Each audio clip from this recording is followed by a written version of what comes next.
The water of the Grand Canal caught the afternoon light and held it, trembling, the way Venice always holds what it is given, carelessly, beautifully, and only for a moment.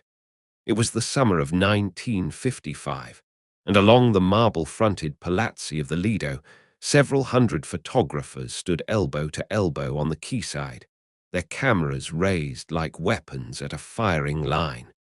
They were waiting for a gondola. It came around the bend slowly, rocking with the gentle insistence of the tide.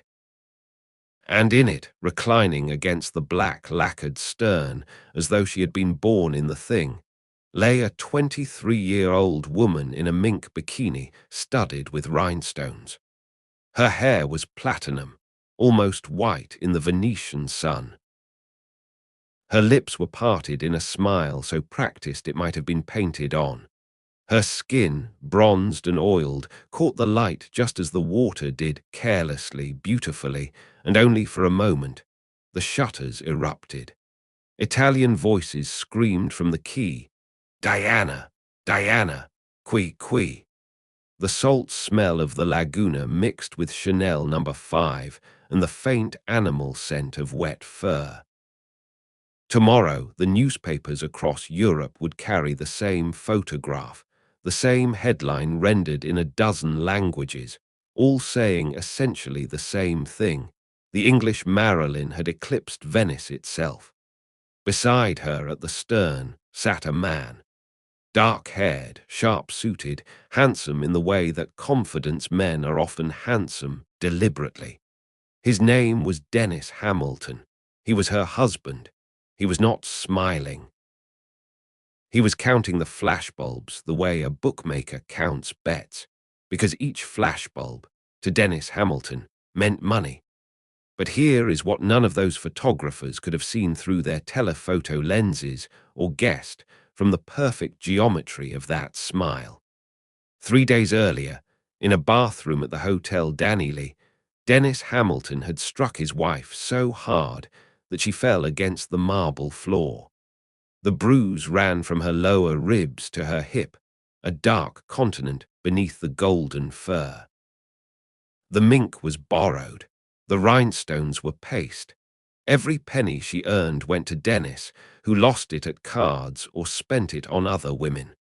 Her real name was Diana Mary Fluck. She had been born in a nursing home in Wiltshire. 29 years after this gondola ride, she would die of cancer in a suburban hospital outside London, leaving behind a handwritten list of coded bank accounts, rumoured to contain a fortune hidden in European banks, a fortune that has never been found. Between the gondola and that list lay 3 marriages, 2 illegal abortions, a house fire that killed 3 people, friendships with gangsters, orgies filmed on hidden 8mm cameras, a doomed assault on Hollywood, the public humiliation of Bankruptcy, a resurrection on breakfast television, and a man who loved her so completely that he put a bullet through his own head 5 months after she was buried. This is not a story of downfall, nor is it a story of triumph. It is the story of what happens to a woman who decides, at the age of 14, that her body and her nerve are the only ticket out of nowhere and into eternity, and of the price that everyone around her pays for that ticket. She was born in a town that smelt of engine grease and boiled cabbage.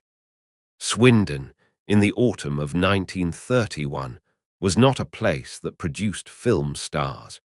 It was a place that produced railway carriages. The Great Western Railway Works dominated the town totally, employing nearly half the male population, stamping its rhythms onto every household. You woke to the factory hooter. You measured your life not in years but in shifts. Into this world, on the 23rd of October, at the Haven Nursing Home on Kent Road, a girl was born to parents who had almost given up hoping. Her father, Albert Edward Sidney Fluck, was a railway clerk, a quiet, precise, unremarkable man of 50 who dreamt, if he dreamt at all, of not being noticed. Her mother, Winifred Maud Mary Payne, was 37, which in 1931 was considered dangerously late for a first surviving child. She had lost a baby before. This small, loud, demanding girl, was the vessel into which Winifred would pour every unfulfilled ambition of 20 years of marriage. The child was their only daughter. She would remain so. The house was small. It smelt of boiled vegetables and the flat iron. Albert came home from the railway offices at 5:10, hung his coat on the same hook, and sat in the same chair. Winifred served the same meals in the same rotation. The child absorbed all of this, the smallness, the repetition. Years later, every extravagance of her adult life, the fur coats, the champagne, the rented Rolls-Royces, could be read as an act of furious repudiation of that house and everything it represented. She spent her entire life running from the scent of boiled cabbage. She never quite escaped it, but the fuel that launched her was not her own ambition, it was her mother's. Winifred had wanted the stage. Winifred had wanted London, glamour, a name in lights. Instead, she had married a railway clerk and moved to Swindon. The daughter would go where the mother could not. Winifred was the coiled spring. Her daughter was the projectile, and the projectile's name was a problem, Fluck. The surname had been a source of misery since the girl's first day at school, long before she understood what the snickering was about. The children knew. Children always know. By the time she was 12, she could not hear her own name spoken in a classroom without flinching. At 14, the decision was made. She would take her maternal grandmother's maiden name. Dors, Diana Dors.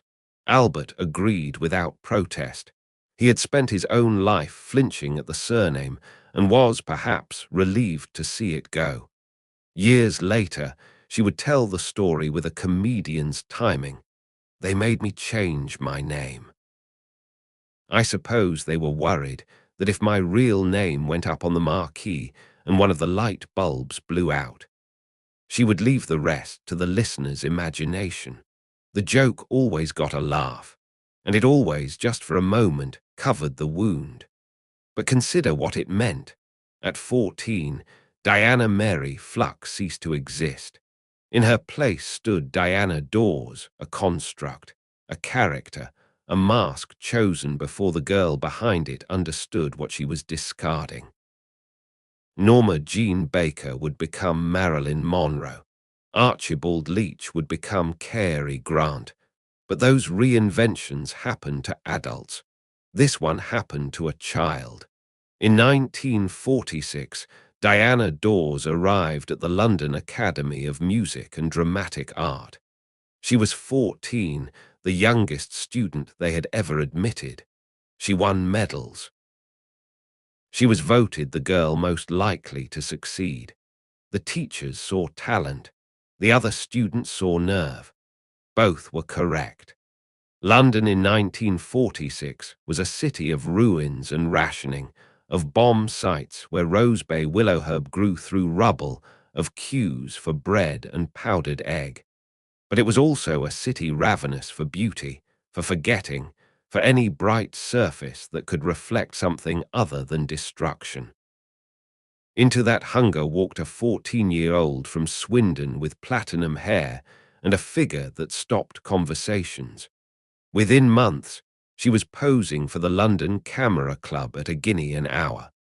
Gentlemen, and they were always called gentlemen, photographed the half-dressed adolescent under studio lights while discussing aperture settings. Her mother knew. Her mother permitted it. £1 an hour was good money, and the girl was, after all, going to be a star. Where ambition ended and exploitation began was unclear then. It remains unclear now. And it was precisely in that blur that Diana Dors was made. School had already become impossible. In a geography lesson, the teacher announced brightly, "After the war, you'll be able to go on holiday to France." The young Diana's reply was instant. "Who wants to go to stupid old France?" The chalk she hurled struck the teacher's desk.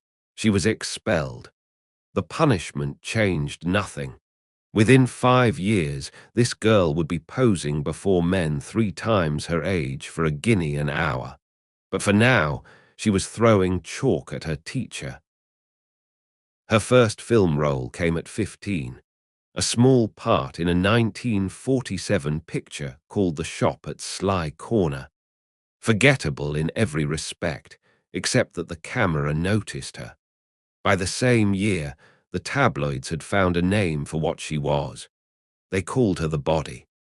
She signed with the Rank organization, entering their so-called charm school, a production line for manufacturing British screen talent. There were dozens of young women in the program, all groomed, all compliant, all interchangeable. Only one of them understood, at the age of 16, that in a country still recovering from 6 years of war, provocation was worth more than obedience. The other girls followed the rules. Diana Dors broke them, smiled for the photographers, and dared the newspapers to print the pictures. They always did. In 1954, Rank offered her a 7-year contract worth £100,000. She turned it down. She was 22. "I'm fed up with playing the sex siren," she announced to journalists who printed the quote alongside a photograph in which she was, naturally, playing exactly that. The contradiction was the point. It was always the point. This is important to understand because it separates her story from simpler narratives of victimhood. She was not naive. She was not swept along by forces she could not comprehend. She chose to weaponize her body and her audacity. The weapons worked. They also, eventually, turned on their owner. But that was later. And it was precisely at this moment, when she believed herself invincible, when the lenses followed her like hounds after quarry, that she met a man who would teach her that being the prey was far more terrible than being the hunter. She was 17 when it happened the first time. His name was Michael Caborn Waterfield, and he moved through the fringes of London's post-war demi-monde with the easy confidence of a man who had never been refused anything. He was older. He was charming. The pregnancy was discovered early. In 1949, in England, an unmarried girl of 17 had almost no options. Abortion was illegal. Shame was not. What followed took place on a kitchen table in Battersea, performed by a person whose medical credentials have been lost to history. The cold surface beneath her back, the terror, the pain, the absolute silence afterwards, the walking home through streets that looked exactly the same as they had that morning, even though nothing was the same and never would be again. She told no one. She was 17 and she buried it. 2 years later, in 1951, she buried another. A second abortion, performed under similarly clandestine circumstances. She was 19. She had been pregnant twice and a mother never. These facts would not appear in any interview or publicity photograph. They lived beneath the surface, like cracks in a foundation that no one inspects until the building falls. She arrived at her first wedding already carrying wounds that the groom, had he been a different kind of man, might have noticed. But Dennis Hamilton was not a different kind of man. Dennis Hamilton was exactly the kind of man that wounded women find, or that finds them, and the result is always the same catastrophe. They had met 5 weeks earlier. In that time, he had convinced her that he was a producer, a deal-maker, a man who understood the machinery of fame. He had a good suit. He had a firm handshake. He had the absolute certainty of a man who has decided what he wants. "I'll make you the biggest star in England." Whether those were his precise words or merely the gist of a dozen conversations in cocktail bars, the effect was identical. On the 3rd of July, 1951, at Caxton Hall in Westminster, Diana Dors became Mrs. Dennis Hamilton. She was 19. He was 24. Within 5 weeks of meeting, they were married. Within 5 years, she would wish they had never met. The transformation was immediate. Hamilton took control of her career, her finances, her diary, and her body. He appointed himself her manager, her agent, her publicist, and her gatekeeper. No contract was signed without his approval. No fee was deposited into any account that he did not control.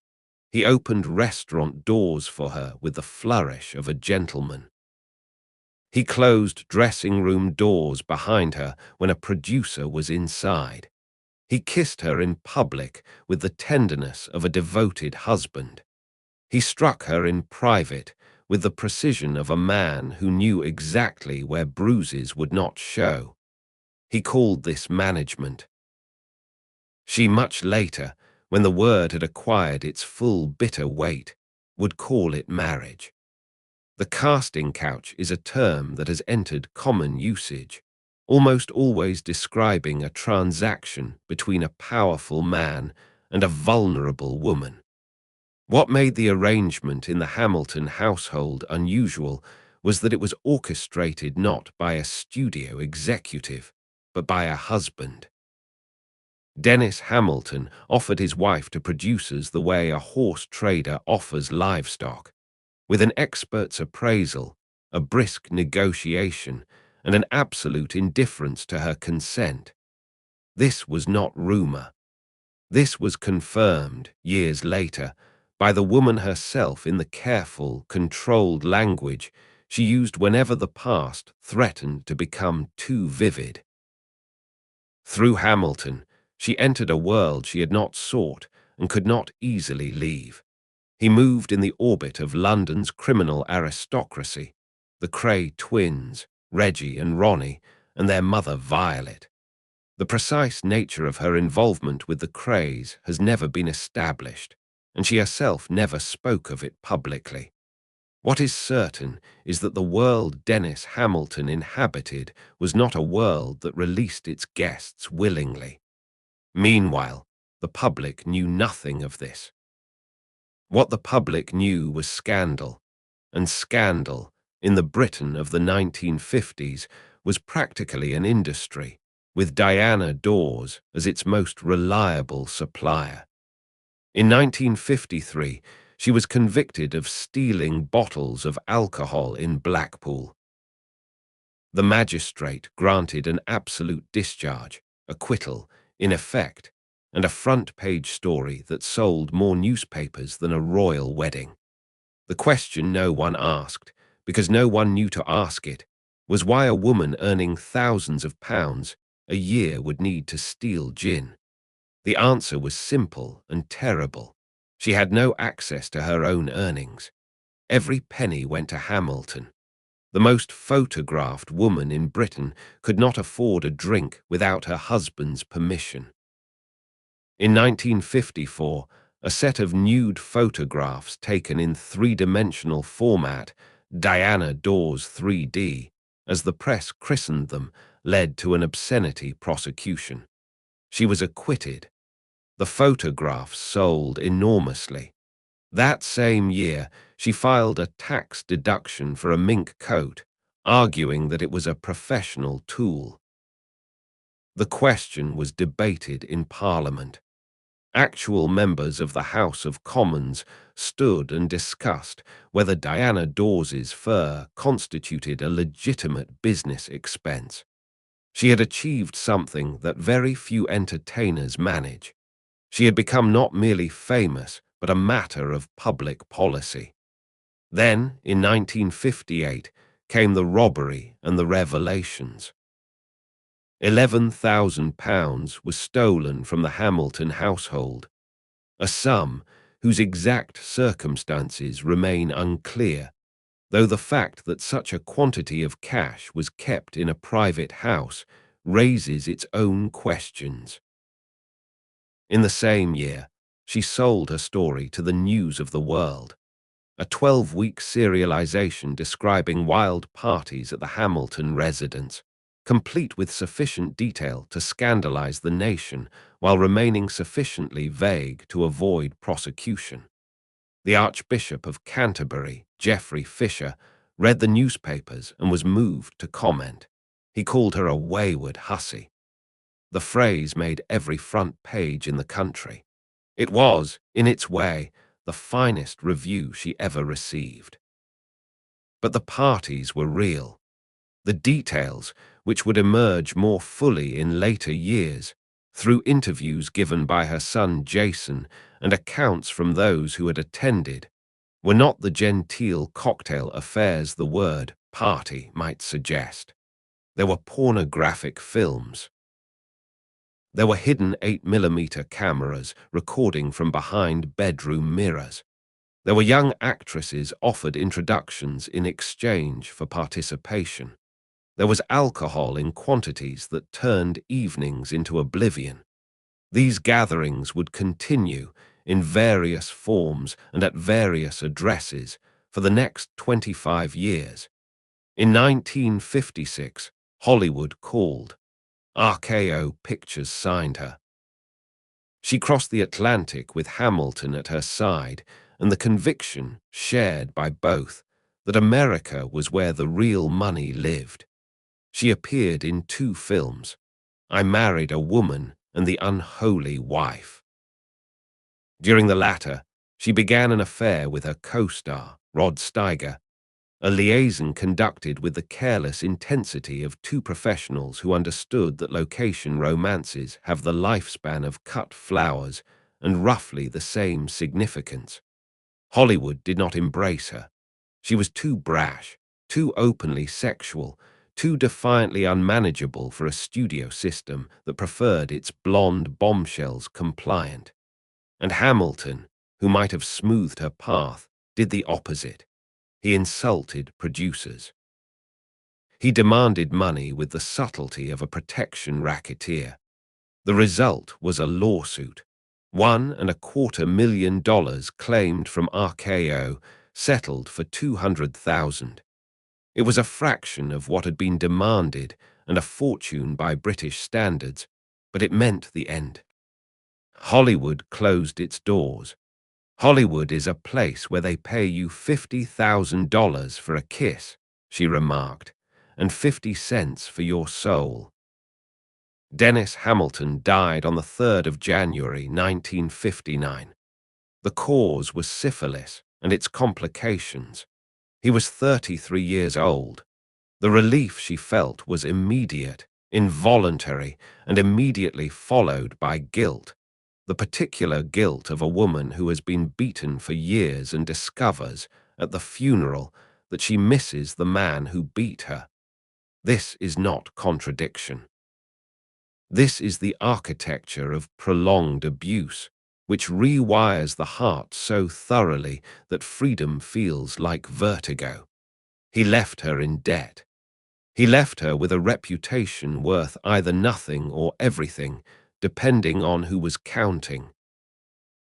He left her with knowledge of the world's underside, the casting couches, the hidden cameras, the criminal connections that she would carry silently for the rest of her life.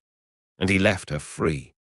Although freedom, for a woman who has never known it in adult life, is not the uncomplicated gift that those who have always possessed it imagine. Dennis Hamilton lay in his coffin in an expensive suit purchased with her earnings. Even in death he owed her, but the dead do not repay their debts. And the living must walk on. She walked towards America and towards a man who was, in almost every respect, the opposite of Dennis Hamilton. His name was Richard Dawson. He was a comedian, warm, quick-witted, gentle, a man who made people laugh for a living, and who would, in later years, become one of the most recognized faces on American television as the host of Family Feud. He had an easy smile. He had kind eyes. He had the sort of decency that is instantly recognizable, and for a woman who had spent 8 years married to Dennis Hamilton, almost incomprehensible. Before Dawson, there had been a brief interlude. Tommy Yeardye, a stuntman she had met on the set of The Long Haul in 1957. It was a transitional affair, the sort that exists mainly to prove to oneself that intimacy is still possible after it has been weaponized. The relationship was brief and ran its course within months. Dawson was different. On the 12th of April, 1959, barely 3 months after Hamilton's death, they married in New York City. 2 sons followed, Mark and Gary. For the first time in her adult life, she had a husband who did not hit her, did not steal from her, did not lease her body to business associates. Richard Dawson loved her in the quiet, reliable way that she had never experienced and did not quite know how to receive.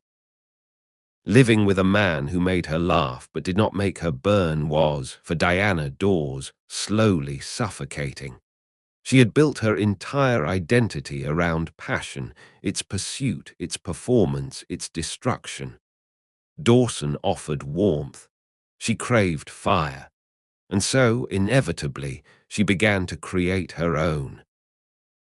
She started organizing parties, not in California where they had settled, but at a house in Racebury, near the Thames, which served as their English base during a marriage divided between 2 continents. The house stood beside the water.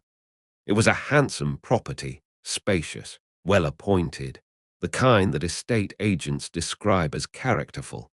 Within a few hours, it would be reduced to walls and ashes, and 3 bodies. The fire broke out during a Guy Fawkes night party in 1961. Fireworks, alcohol in generous quantities. Guests whose names would later be quietly omitted from official reports. At some point in the small hours, something caught, a spark from a Roman candle, a curtain, a tablecloth, and within minutes the house was ablaze. The sound came first, a low roar, followed by the crack of splitting wood and the particular terrible noise that glass makes when it shatters from heat rather than impact. Then the smoke, black, chemical, tasting of paint and varnish and the synthetic fibers of 60s furnishings. Then the screaming. She escaped through a window. The cold night air struck her skin. She stood on the lawn in the darkness, watching the house consume itself from within. Behind her, the river moved silently, indifferent. 3 people did not escape. 2 perished in the flames. A third suffered a fatal heart attack attempting to flee. 3 deaths. 3 people who had come to a party and would never leave. What the fire also consumed was the pretense that these gatherings were ordinary social occasions.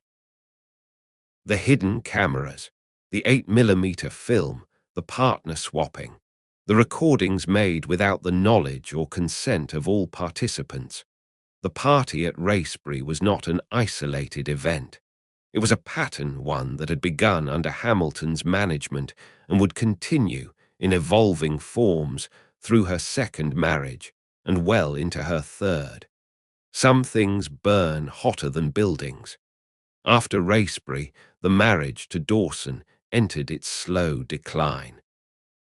Not with shouting, Dawson was constitutionally incapable of it, but with the quiet withdrawal of 2 people who had discovered that what they wanted from life could not coexist.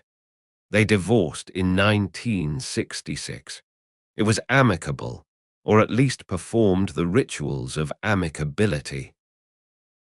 Dawson took the boys to America, where he would build a career of spectacular ordinariness. He became the host of Family Feud, a program in which ordinary American families competed for modest prizes.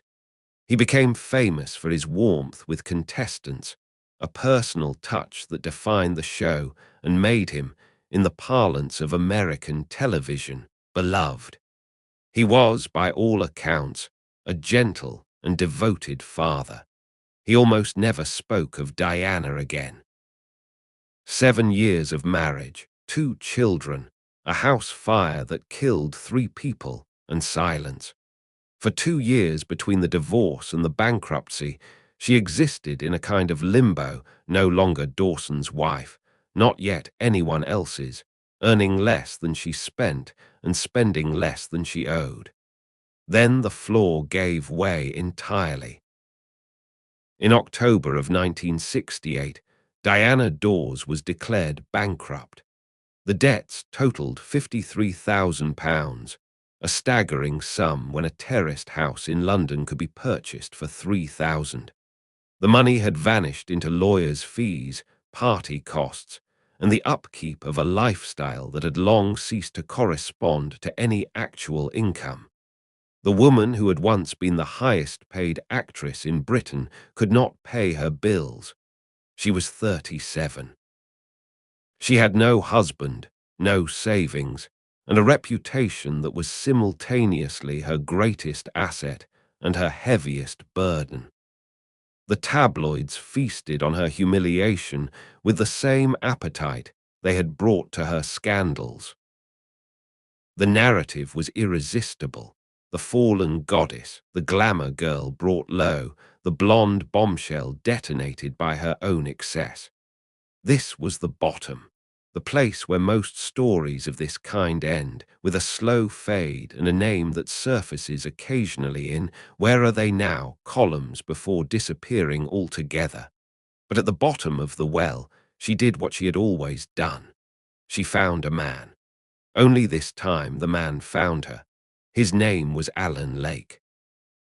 He was an actor, dark-eyed, talented in a way that had never quite found its proper vehicle. He was 9 years younger than her, born in 1940, and he carried within him 2 qualities that would define their life together: an enormous capacity for love and an equally enormous capacity for self-destruction. He drank. He drank the way other men smoked, constantly, mechanically, as though sobriety were a condition that required active resistance.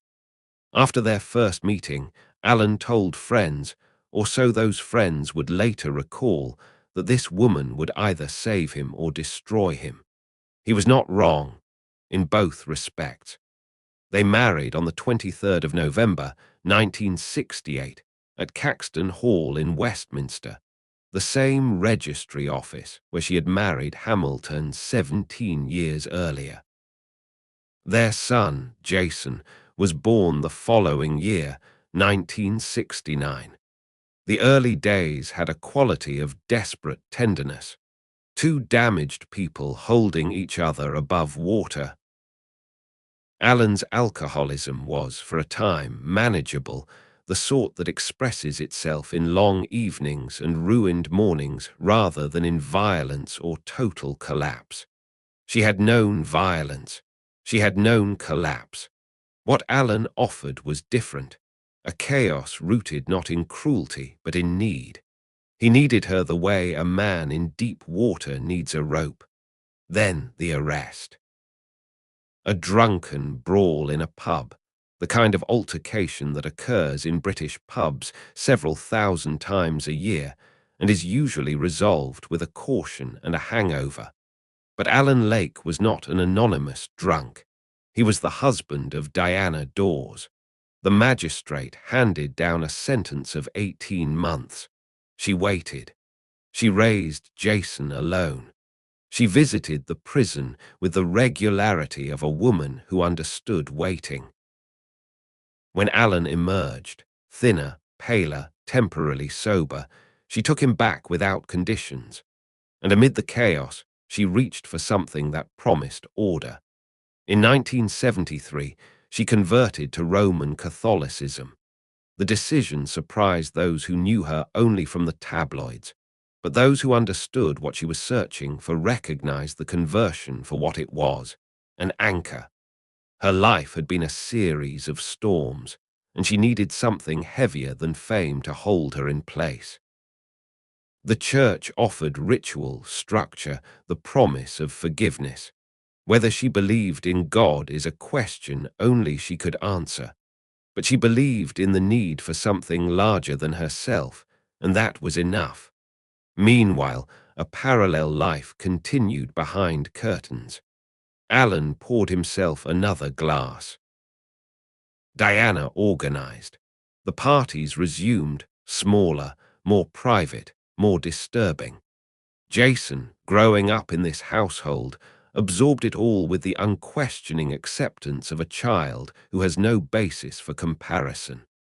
It was normal, he would say, decades later, in interviews given with the weary honesty of a man who had spent his entire adult life processing his childhood. I didn't know it was supposed to be any different. The cameras kept recording. The 8mm equipment, positioned in bedrooms and lounges with professional care, captured what the parties produced. Who was filmed? The names have never been published. Were the recordings used for leverage? The tabloids suggested as much, but no prosecution was ever brought, and no victim ever came forward. What is certain is that the recordings existed, and that someone kept them, and that these recordings, or the threat of their existence, may have been connected to the most enduring mystery of her life. In 1982, knowing that she was ill, she gave her eldest son Mark a handwritten document. It was a list of codes, letters and numbers arranged in sequences that appeared, at first glance, meaningless. She told him the codes corresponded to bank accounts in Europe, rumoured to total around £2 million. A woman declared bankrupt 14 years earlier, who had struggled throughout the 70s to maintain even a modest standard of living, somehow had a fortune hidden in continental banks. Where had it come from? The theories circulated. Payoffs from the Kray's associates for silence, blackmail from the 8mm recordings, a hidden cash left by Hamilton, or simple tax evasion channeled offshore to Switzerland, Liechtenstein, and Luxembourg. None was proven. All were plausible. Mark tried to crack the code. He consulted cryptographers. In 2014, a journalist named Damien Barr announced that portions of the cipher appeared to represent geographical coordinates of European banks. But the accounts had been dormant for decades. Banking regulations had changed. Signatories had died. The money, whatever the actual sum, remained beyond reach, beyond proof, beyond recovery. After the early 2010s, the matter was no longer discussed publicly. Some codes are not meant to be broken. Some secrets are kept not because they contain treasure, but because the act of keeping them is all that remains of the person who created them. The marriage of Diana Dors and Alan Lake was, by any conventional measure, a disaster. He was an alcoholic. She was a compulsive organizer of gatherings that ranged from the raucous to the depraved. Their household was chaotic, secretive, and periodically violent, though the violence this time was directed not at her, but at pub walls and barroom mirrors by a man who could not contain his own anguish. And yet it was also, by every account of those who witnessed it closely, the only genuine love affair of her life. Hamilton had owned her. Dawson had bored her. Alan Lake loved her, imperfectly, destructively, with a ferocity that left no room for moderation. He loved the woman behind the construct, the Diana Mary Fluck, whom nobody else had troubled to find. and she loved him back with the bewildered gratitude of someone who had spent 2 decades in the spotlight without ever being truly seen. Whether this was a great romance or a shared pathology is a question that admits no clean answer. Perhaps it was both. What mattered was that they held each other. Through the drinking and the debts, through the parties and the recordings, through the slow degradation of everything around them, they held on. It was not enough to save either of them, but it was enough to make what followed, the illness, the death, the gunshot, something more than destruction. It was, in its terrible way, a love story, the worst kind, the kind that ends. The resurrection began not with a single dramatic moment, but with a slow accumulation of small survivals. A guest appearance here, a panel show booking there, a pantomime season in Bournemouth where she played the Wicked Queen and received better notices than she had for any film in a decade. By the early 1970s, Diana Dors was no longer a film star. She was something more durable, a television personality. The distinction matters. Film stars are manufactured by studios, sustained by box office, and discarded when the numbers decline. Television personalities are sustained by something more intimate. The audience's sense that they know the person on screen, that the face in the corner of the living room is, in some imprecise but deeply felt way, a friend. Britain in the 70s was a country of 3 channels, of families gathered around a single set, of shared viewing that created a national conversation. Into that conversation walked a woman whom the nation thought it already knew. She had been the scandal, the blonde, the body.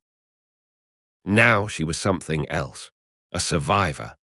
The audience did not know the details, the beatings, the abortions, the hidden cameras, but they sensed, with the intuitive accuracy that large audiences often possess, that the woman smiling on their screens had endured something.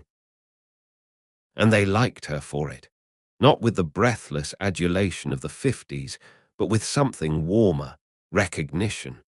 The woman whom Parliament had debated over a mink coat was now explaining calorie counts to housewives at 7 in the morning. Nobody laughed. Diana Dors had long since ceased to be a joke. The television career gathered momentum through the decade. Game shows and chat shows, drama serials and variety specials. She appeared twice on This Is Your Life.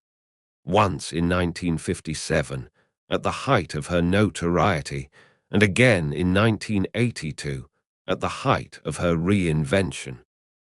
In 1967, Paul McCartney had insisted on her inclusion among the assembled icons on the cover of SGT. Pepper's Lonely Hearts Club Band, placing her image alongside Marlene Dietrich and Mae West, as though her rightful company had always been the immortals rather than the tabloids. She released an album, Swingin' Doors, in 1960, and recorded a single with her son Gary in 1981. She founded a production company, Diodor Film Productions. She wrote books about her life, plural, each carefully omitting the details that might have made the earlier versions comprehensible. The autobiographies deserve a moment's attention. Each new version was not a correction of the last, but a replacement, old text scraped away, new narrative inscribed over the traces. In 1977, she took legal action against the author of an unauthorized biography. She did not object to the truth being published. She objected to someone else publishing it. The distinction was everything. But to understand what the cameras found in her face in 1982, the depth behind the brightness, the stillness behind the smile, we must go back 26 years to a young woman in a condemned cell, and to the film that nobody expected Diana Dors to make. Ruth Ellis was 28 years old when she shot her lover, David Blakely, outside the Magdala Public House in Hampstead on Easter Sunday, 1955. She fired 5 rounds. 4 struck him. He died on the pavement. She did not run. She was tried, convicted, and hanged at Holloway Prison on the 13th of July. She remains the last woman to be executed in Great Britain.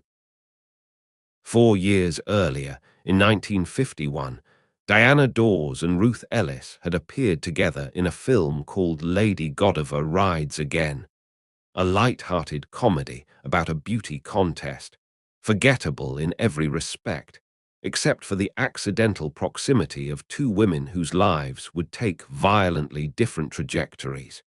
Whether they became friends on set is uncertain. She herself never spoke of Ruth publicly. The silence may have been discretion. Or it may have been the particular, guilty silence of a woman who recognizes, in another's catastrophe, the outline of a fate she narrowly avoided. Ruth killed the man who struck her. Diana did not. One was hanged.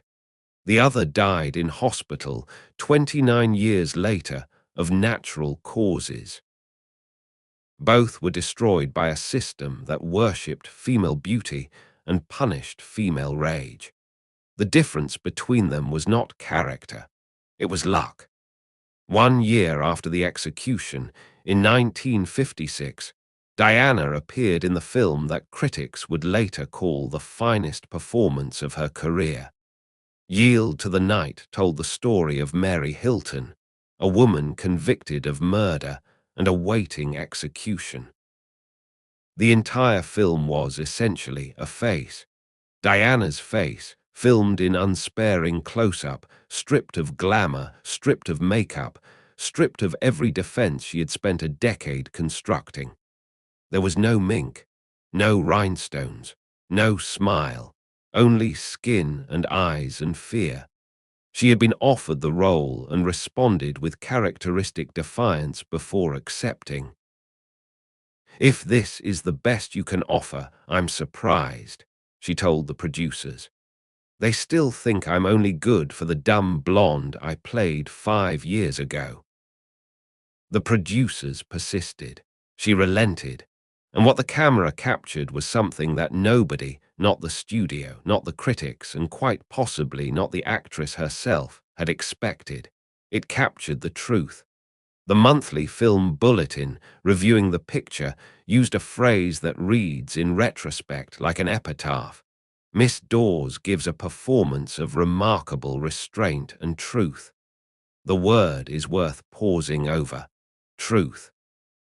In a career built on performance, on masks, on the deliberate construction of an image designed to dazzle and deflect, she was praised, for the first, and perhaps the only time, for truth.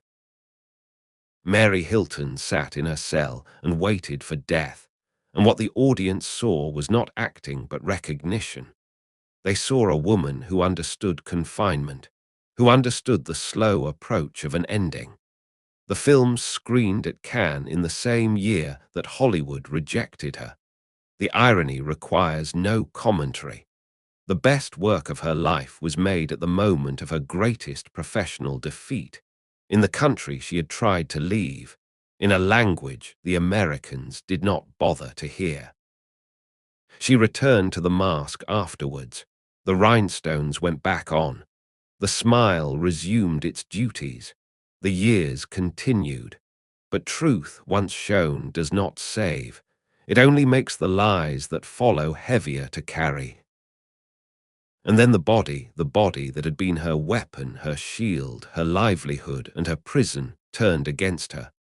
The diagnosis came in approximately 1982, ovarian cancer. The doctor named the condition, a pause. "And how long do I have?" She asked, the way she might have asked how long until the end of a shooting day. A professional habit. Always know when they switch off the lights. There is a bitter precision to the disease.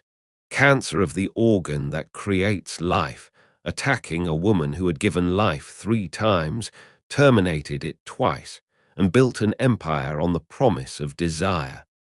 The body was settling its accounts. Not revenge. Biology does not trade in revenge.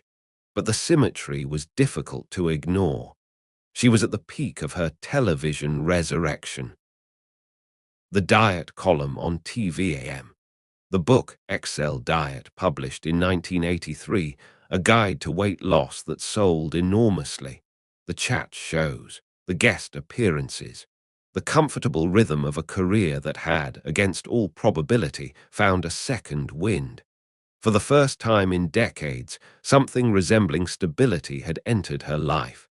And precisely at that moment, the foundation cracked. She told almost no one. She continued to appear on television, thinner now. The viewers assumed the diet was working, and in a sense they were right, though not the diet they imagined. She smiled into the camera with the same practiced brilliance she had deployed in the gondola 27 years earlier. The mask held. It was, by any measure, her greatest performance.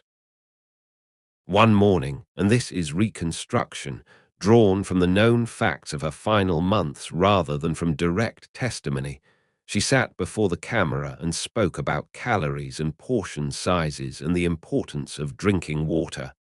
When the advertisement break came, she walked behind the set and was sick into a bucket. Chemotherapy, nausea, 30 seconds. She rinsed her mouth. She reapplied her lipstick. She walked back into frame. The smile returned. Nobody in the studio knew. She was thinning. The viewers thought the diet was working. It was working. But it was not the diet they thought.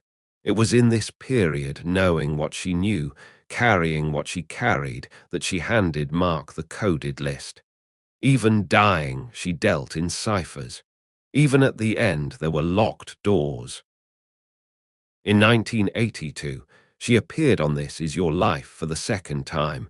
The first had been in 1957, when she was still the scandalous blonde. Now she was something else.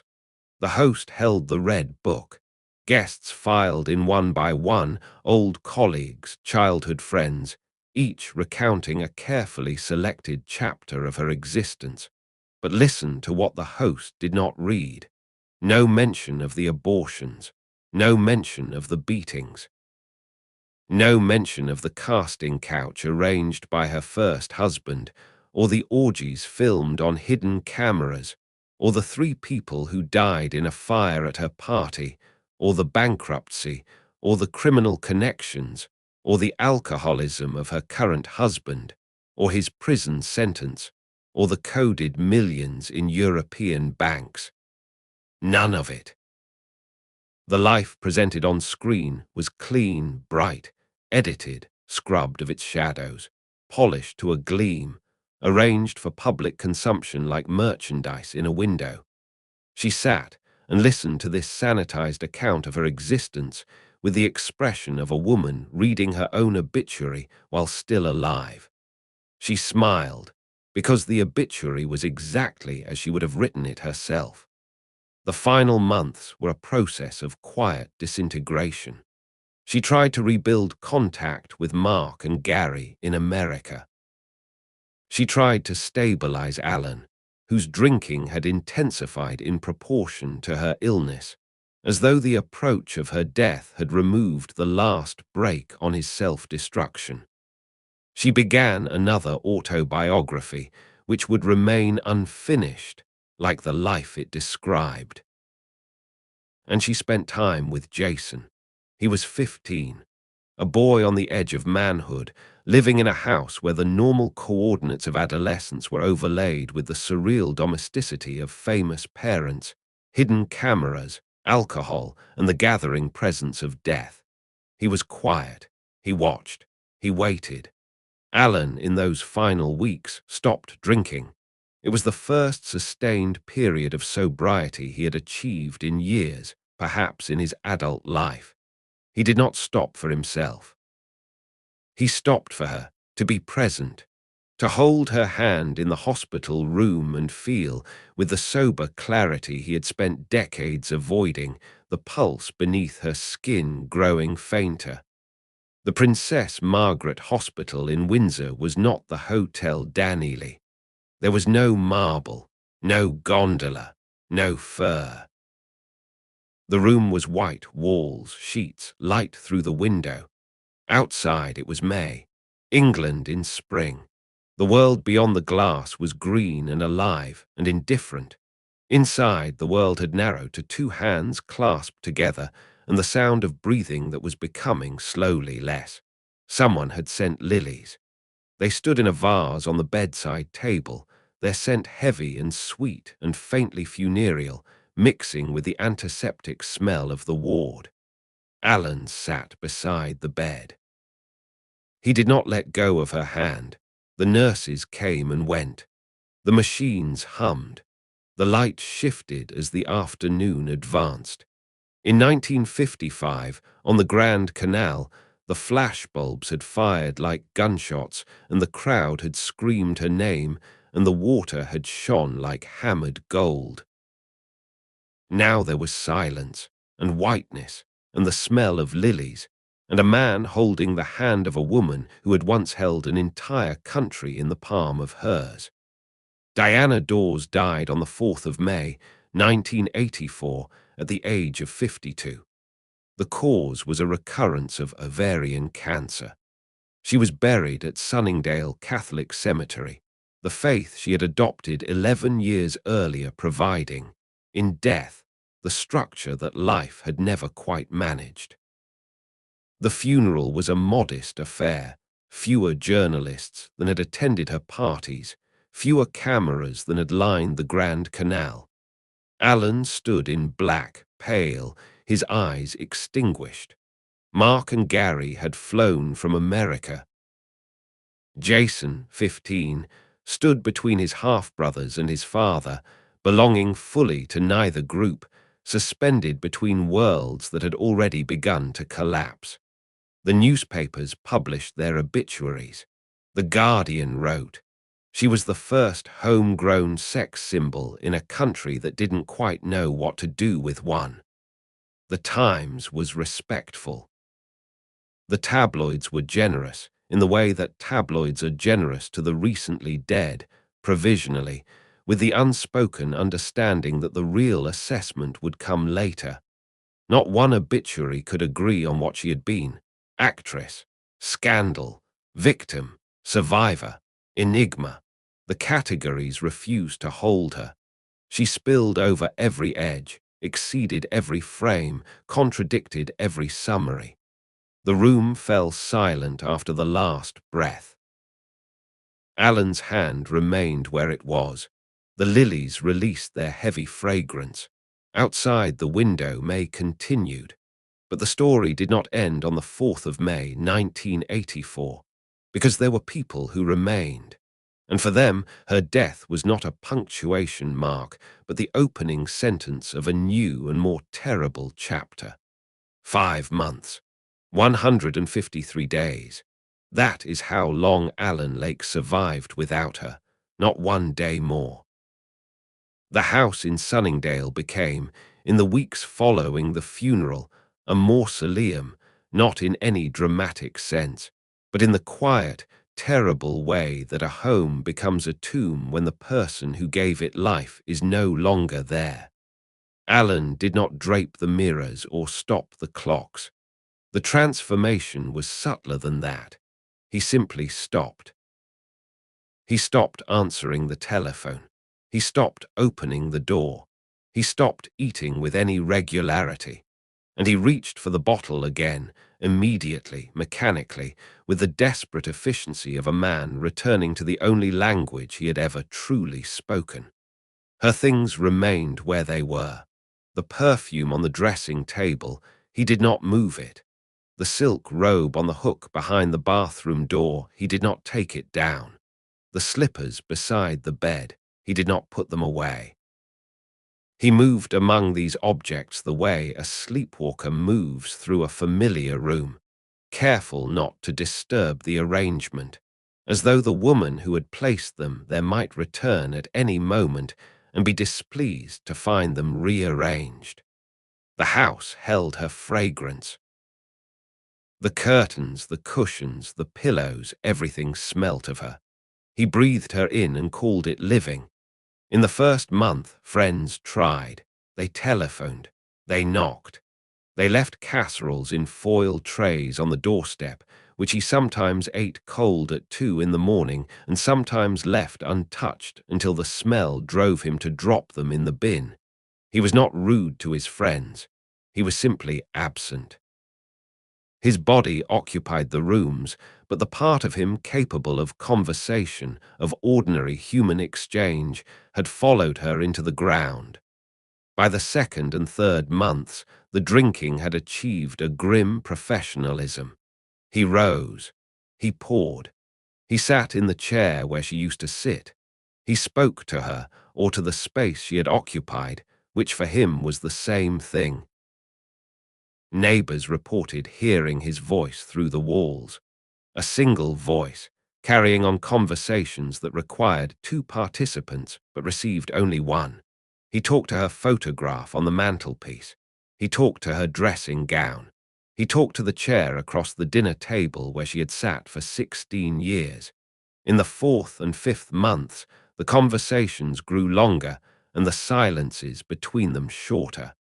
His agent called and received no answer. Old colleagues sent letters he never opened.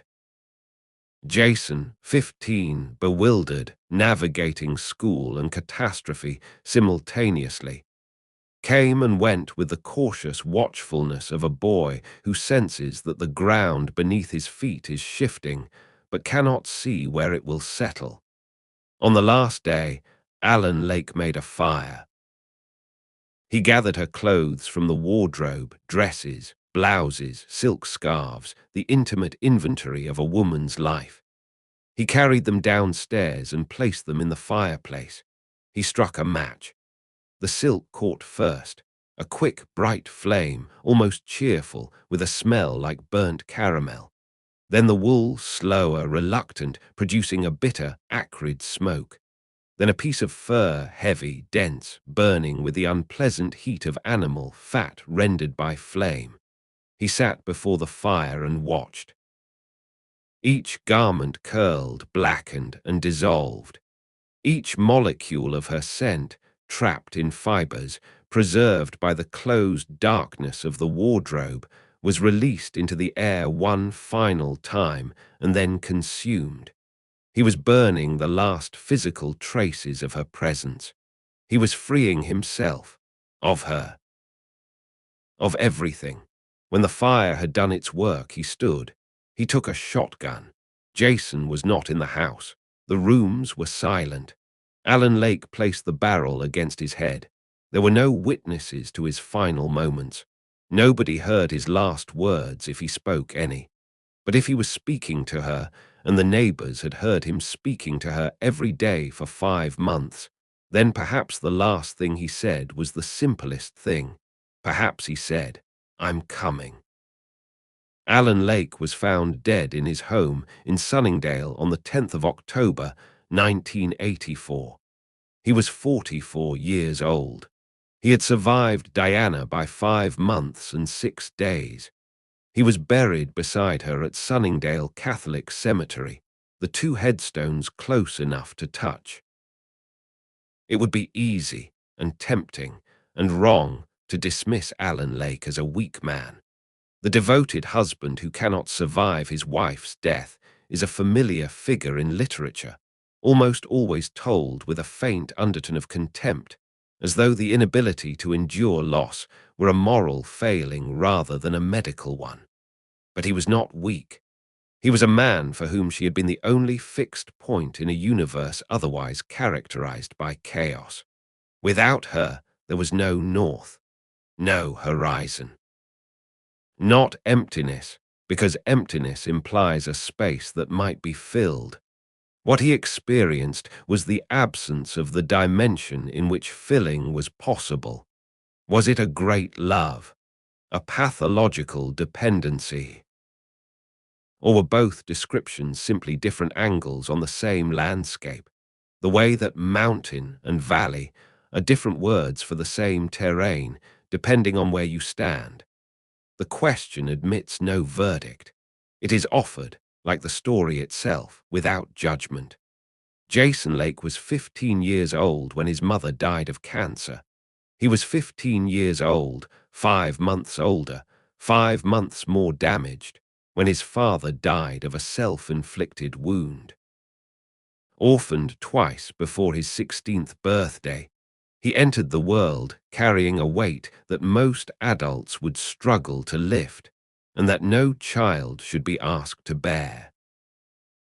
He had grown up in a house where excess was routine, where alcohol was atmospheric, where hidden cameras recorded events he was too young to comprehend and too present to avoid. His mother's face appeared on the television in the morning and behind closed doors at night, and the two versions of that face were so different they might have belonged to separate women. His father's presence was intermittent, sometimes warm, sometimes volatile, always conditioned by the level of liquid in the glass on the kitchen counter. After 1984, he tried. He tried to build a life, to construct an identity not defined entirely by the two famous, damaged, dead people who had made him. He tried sobriety and failed. He tried again and failed again. The alcohol was hereditary, not in the genetic sense, though that may also have been true, but in the environmental sense. It was the substance that had permeated his childhood, the smell that had replaced the smell of breakfast, the sound of a bottle being opened that had replaced the sound of a lullaby. Trauma is not inscribed in genes. It is inscribed in atmosphere, in the scent of spirits where there should have been the scent of toast, in shouting where there should have been singing, in the empty chair at the table where, yesterday, a father sat. On the 14th of September, 2019, Jason Lake was found dead. The cause was a combination of alcohol and tramadol. He was 50 years old, 3 deaths, 3 members of one family. 3 different mechanisms of destruction. The mother, 52, cancer, the body turned against itself. The father, 44, a shotgun, the self turned against itself. The son, 50, alcohol and painkillers, a slow, cumulative surrender. Mother, 52, father, 44, there remained a son. He was 15 when they left him. He would reach 50, no further. Mark and Gary Dawson grew up in California, 3,000 miles from the maelstrom. Their father, Richard, provided what Diana could not: consistency, sobriety, the ordinary architecture of meals at regular hours and bedtimes that did not depend on who was coming to dinner or what was being filmed. They were loved. They were sheltered. They were, as far as it is possible for the children of such a woman to be, protected. Mark carried the coded list. He had received it from his mother in 1982, pressed into his hands with the urgency of a woman running out of time. He spent years turning the sequences over in his mind. He consulted experts. The journalist Damien Barr reported that portions appeared to correspond to bank coordinates in Switzerland, Liechtenstein, and Luxembourg. But the accounts, if they existed, had been swallowed by decades of regulatory change and institutional amnesia. After the early 2010s, neither Mark nor Gary spoke publicly about the list. The silence was perhaps acceptance, or exhaustion, or the quiet recognition that some inheritances are not meant to be claimed. Richard Dawson, the man who had walked away, outlived them all. After the divorce in 1966, he had crossed the Atlantic and never looked back, or if he did so without witnesses. He built his American career with steady, unspectacular craftsmanship. He hosted Family Feud. He became beloved. He married again happily. He raised Mark and Gary with the attention and presence that their mother, for all her ferocious love, had been unable to sustain. He died on the 2nd of June, 2012, of esophageal cancer. He was 79. The obituaries in the American press mentioned Diana Dors briefly, if at all, a footnote in a life defined deliberately by everything that came after her. The arithmetic is stark. Of the 3 men who married Diana Dors, 2 died before their 50th birthday: Hamilton of syphilis at 33, Alan Lake of a gunshot at 44. Only Dawson survived to old age, and he did so by the simplest and most radical method available. He left. Distance was the price of survival. Proximity was the price of everything else. He never spoke of her. In thousands of hours of television, in hundreds of interviews over 4 decades, the name Diana Dors barely appeared. 7 years of marriage, 2 children, a house fire erased. His silence spoke for itself. And what of the woman herself? Not the husbands, not the children, not the scandals, but the cultural residue she left behind. Paul McCartney placed her on the cover of SGT. Peppers alongside Dietrich and Mae West and Karl Marx. Morrissey, that most literate of English pop stars, was a devoted admirer who kept her photograph close. The kind of devotion he reserved for icons who had been beautiful and damaged and misunderstood, which described Diana Dors as precisely as it described himself.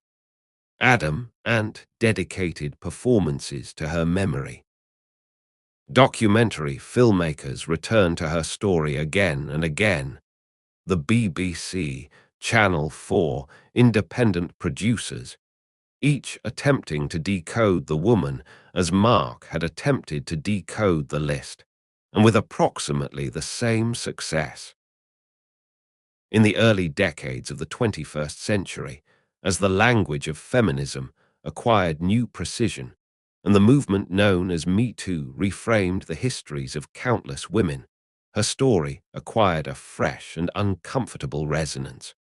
The casting couch arranged by her own husband. The exploitation that began at 14, when grown men photographed a schoolgirl for a guinea an hour with her mother's consent. The 2 illegal abortions before the age of 20. The domestic violence endured in silence. The systematic financial control. Read through this lens, she was not the scandalous blonde of tabloid mythology. She was something more disturbing and more common, a survivor of a system that consumed women's bodies and discarded their humanity. A system that had not, despite the intervening decades and the proliferation of hashtags, fundamentally changed. Only the vocabulary had been updated. But to claim her solely as a victim would be to diminish her, and she would not have tolerated diminishment from anyone, least of all from history. She was also the woman who threw chalk at her teacher at 14, who turned down £100,000 at 22, who built and rebuilt again a career that should have ended a dozen times. She was the woman who looked into the camera while dying of cancer and smiled, not because she was brave, though she was, but because the smile was the last instrument she possessed, and she would not lay it down until the final breath had been drawn. She was complicated. She was contradictory. She was, in the fullest and most generous sense of the word, impossible. In Swindon, a bronze statue was erected in her honor, but the story of that statue and what it faces belongs to the final reckoning. So what remains? Not the mink bikini. It was borrowed and returned, and whatever became of it afterwards, whether it was cleaned and stored or discarded or simply forgotten in a wardrobe, nobody thought to record. Not the rhinestones, which were paste. Not the gondola, which carried 1,000 other passengers after her, and has long since been broken up for timber or sunk in the silt of the laguna. Not the flashbulbs, which burned for a fraction of a second and left nothing but a chemical afterimage on a strip of celluloid that has itself, by now, begun to fade. What remains is a question, and the question is this: who was she? Not what was she, actress, scandal, victim, survivor, enigma, because those are labels, and labels are what you put on luggage, not on human beings. Who was she? The woman behind the platinum hair and the painted smile, and the fur that was always borrowed, and the jewels that were usually paste. Who was Diana Mary Fluck of Swindon, Wiltshire, daughter of a railway clerk, born in a nursing home on Kent Road on the 23rd of October, 1931, dead in a hospital in Windsor on the 4th of May, 1984, aged 52 years, 6 months and 11 days. The honest answer is, we do not know. We know the mask. We know it intimately, every angle, every contour, every practiced tilt of the head that maximized the light and minimized the years. We know the smile that launched 1,000 tabloid headlines, and the body that stopped 1,000 conversations, and the voice that delivered 1,000 quotable lines, with the timing of a woman who understood before anyone taught her. That comedy is simply tragedy viewed from a safer distance. But the face behind the mask, she showed it once in Yield to the Night in a condemned cell for 99 minutes of black and white film. And then she put the mask back on and never removed it again. Not for Hamilton, who beat her. Not for Dawson, who bored her. Not for Alan Lake, who loved her. Though for him, perhaps, the mask slipped occasionally, late at night, in the small hours when the guests had gone and the cameras had been switched off and two damaged people sat together in a quiet kitchen, holding hands across a table cluttered with empty glasses, and something that might have been the truth passed between them without either of them needing to name it. She was born into a world that offered women of her class and era precisely 3 acceptable destinies: wife, mother, or invisible. She chose a 4th. She chose visibility, total, relentless, blinding visibility, and she pursued it with an intelligence and a ruthlessness that her contemporaries mistook for vulgarity, because intelligence in a beautiful woman has always made certain people uncomfortable, and ruthlessness in a beautiful woman has always been called by other names. Shamelessness, immodesty, sin. The Archbishop of Canterbury called her a wayward hussy. The tabloids called her a blonde bombshell. The intellectuals called her a symptom of cultural decline. The feminists, arriving decades later, called her a victim of patriarchal exploitation. None of them asked her what she called herself, and if they had, she would probably have smiled, that smile, the one that cost more effort than any performance she ever gave on screen, and said something witty, something quotable, something designed to fill the next day's column inches while revealing precisely nothing. Because that was her genius. Not acting, though she could act, as Yield to the Night proved beyond argument. Not beauty, though she possessed it, weaponized it, and ultimately was consumed by the disease that attacked the very organs of her femininity. Her genius was for control, for narrative, for the meticulous, lifelong management of a story that she refused to let anyone else tell. She wrote her own autobiographies, multiple versions, each contradicting the last, each scrubbed clean of whatever truths she had decided, that particular year, to bury. She gave interviews that were masterclasses in misdirection, anecdotes offered like bright coins to distract from the empty purse behind them.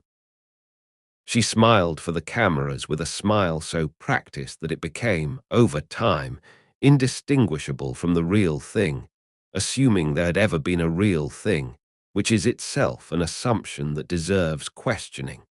And when she knew she was dying, she did not write a confession.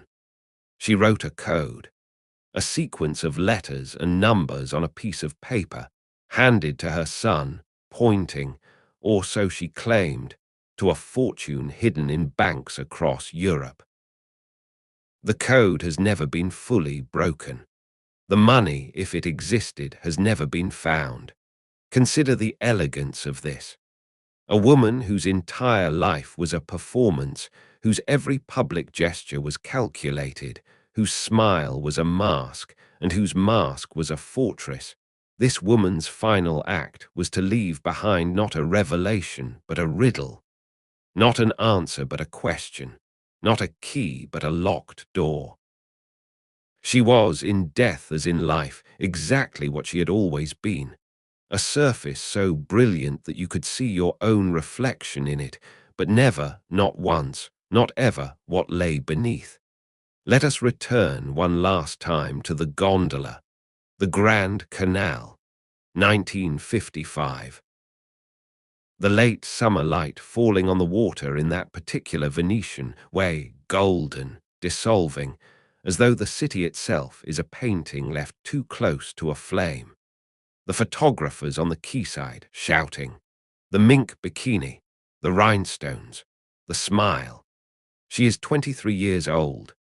She is lying in the stern of a gondola with a bruise the size of a continent beneath the borrowed fur, and she is smiling as though the world has given her everything she ever wanted. Dennis Hamilton sits behind her, counting flashbulbs. The water rocks the boat with a gentle, insistent rhythm.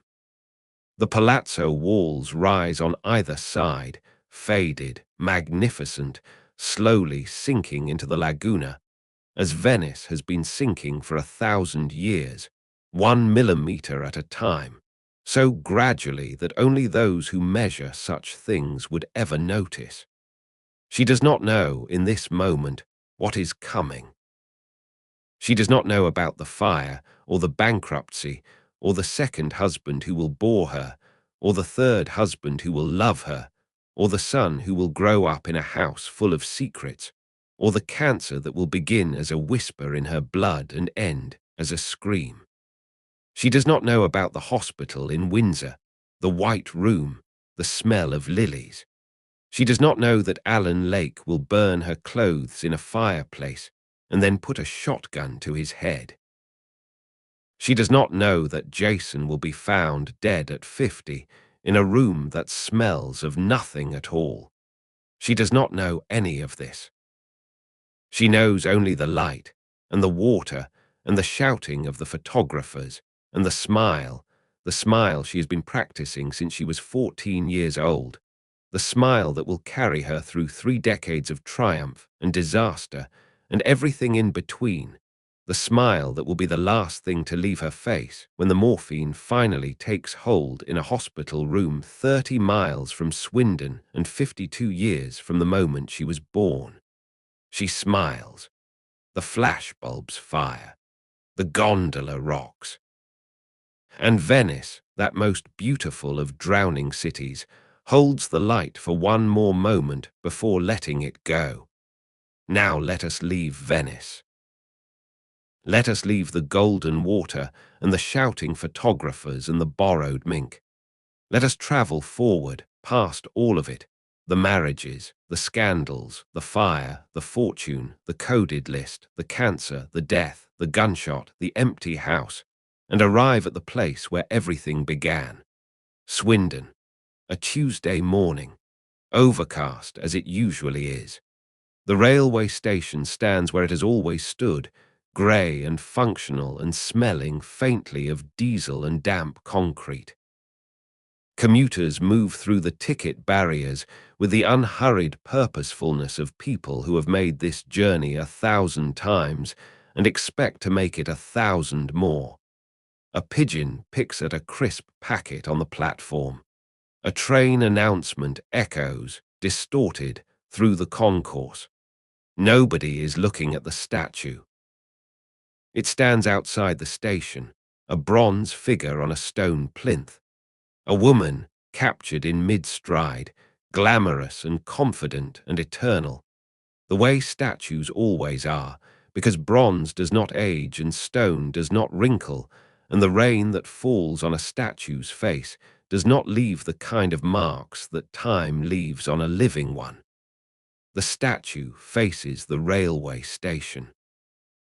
It faces the platform from which a 14-year-old girl named Fluck departed for London one morning in 1945, with a suitcase and a mother's ambitions, and a name she was about to discard. The girl stood on that platform and looked south, towards the city where she would become someone else, someone brighter, louder, more visible, more desired, more destroyed than Diana Mary Fluck of Kent Road, Swindon, could ever have imagined. The statue looks in the same direction. It has been looking in that direction since the day it was unveiled, and it will go on looking long after everyone who remembers the living woman has themselves been forgotten. It does not blink. It does not age. It does not smile because the sculptor, wisely or accidentally, chose to capture not the famous smile but something rarer, a look of calm determination, a look that says, I know where I am going. I do not know what it will cost me, but I am going. The commuters pass without glancing up. A mother pulls a child by the hand. A businessman checks his phone. The pigeon abandons the crisp packet and flies to the roof of the station, where it sits, briefly, like a small grey gargoyle, surveying the car park. Nobody is looking at the statue, but the statue is looking. The statue has always been looking. It will be looking long after every person reading these words has joined the woman it commemorates in the democracy of silence. Diana Mary Fluck. Born the 23rd of October, 1931. Died the 4th of May, 1984. Daughter of a railway clerk. Wife of 3 men, one of whom beat her, one of whom bored her, and one of whom loved her so much that he followed her into the dark. Mother of 3 sons, one of whom carries a code he cannot break, and one of whom carried a wound that broke him. The first English woman to understand, fully and fatally, that fame is not a destination but a currency, and that the exchange rate, in the end, is always everything you have. She was not a good woman. She was not a bad woman. She was a woman.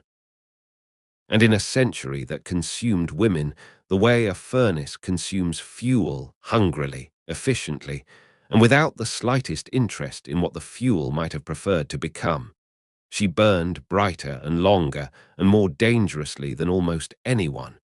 The light on the Grand Canal, the chalk thrown at a teacher, the cold table in Battersea, the bruise beneath the borrowed fur, the fire at Racebury, the camera in the condemned cell, the smile on breakfast television, the lilies in the hospital room, the burning clothes, the gunshot, the code that nobody can read, all of it, all of her.